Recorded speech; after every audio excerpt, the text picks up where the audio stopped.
All right, so today we're going to be talking about ILCs or innate lymphoid cells. To break that down a bit, innate refers to the fact that when you're born, you already have the genes to make these cells. You don't have to be exposed to any virus or bacteria to have these cells in your body, which is the case for adaptive immunity. The lymphoid part means that they can be found in your lymphatic system, though they most commonly are found in your mucosa, like in your gut or your lungs.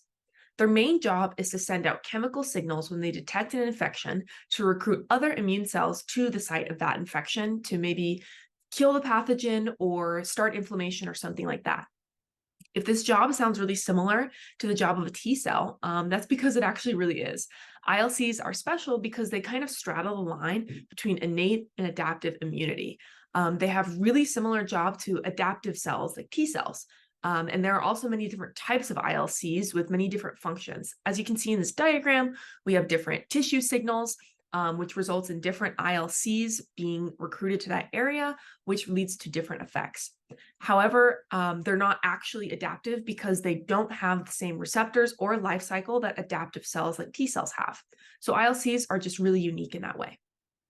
All right, and then to continue talking about ILCs, we know that the function of the innate lymphoid cells, or ILCs, is to mediate inflammatory responses and conduct a rapid response to an infection. They can be found distributed throughout the body, not just in a specific region in the body. A few of those places, for example, are the lamina propria of the gut, and the epithelial lining of the gut.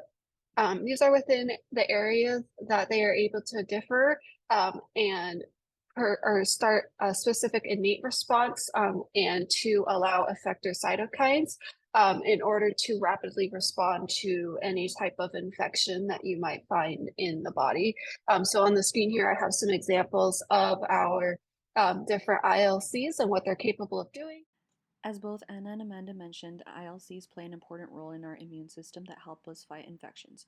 They are innate cells, meaning we are already born with them, and they are activated innately by the production of cytokines. Amanda talked about us having different types of ILCs: ILC1, ILC2, ILC3, and NK cells.